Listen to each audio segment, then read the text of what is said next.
My son, Richard, looked at me from across the mahogany dining table, his eyes as cold as the November wind, rattling the window panes. He adjusted the knot of his silk tie, a gesture I once found endearing, but now saw as a sign of his tightening grip on the world and on me.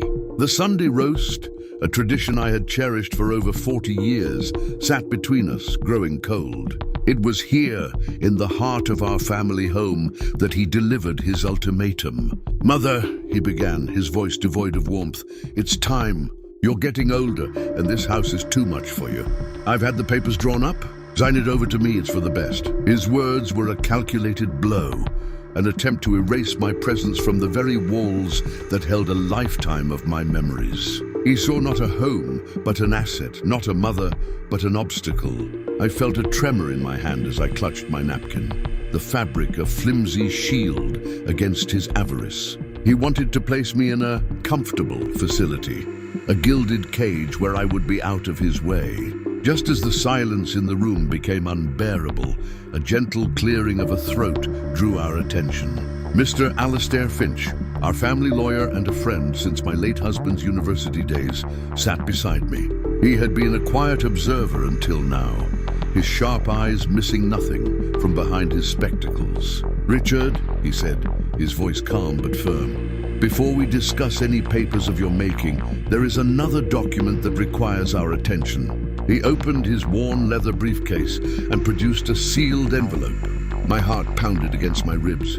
Alistair slid the document onto the table, its crispness a stark contrast to the simmering tension. "Your father was a man of great foresight," he continued, looking directly at my son. "He anticipated a day might come when his legacy and your mother's well-being would be threatened by, shall we say, premature ambition." Richard's smug expression faltered, replaced by a flicker of confusion and then irritation. "What is this, Alistair? Some old relic from the past?" Alistair didn't answer immediately. He carefully broke the wax seal on the envelope and unfolded the paper within. "It was my husband's will, a copy I hadn't seen in years." "This is not just a will, Richard. It is a safeguard," the lawyer explained. He adjusted his glasses and began to read a specific clause, his voice resonating with the authority of the man who had penned it decades ago. "Should my son Richard ever attempt to coerce, pressure, or through any act of cruelty or greed, seek to remove his mother, Eleanor, from her rightful home at 12 Oak Lane against her will, he shall be immediately and irrevocably disinherited. All assets, properties, and titles bequeathed to him shall instead be transferred in their entirety to a charitable trust dedicated to elder care." The words hung in the air, each one a nail in the coffin of my son's greedy plans. The color drained from Richard's face, his carefully constructed composure shattering like fine china dropped on a stone floor.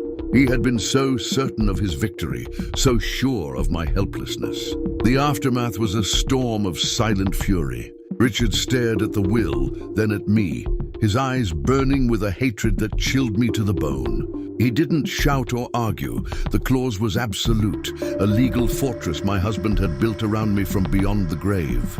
Without another word, he pushed his chair back violently, the sound echoing the crash of his ambitions. He stormed out of the dining room, slamming the front door so hard that the crystal on the sideboard trembled. The sudden quiet that descended was profound, a peaceful silence I hadn't realized I'd been missing for so long. Alistair gave my hand a reassuring pat. "He won't be bothering you again, Eleanor," he said softly.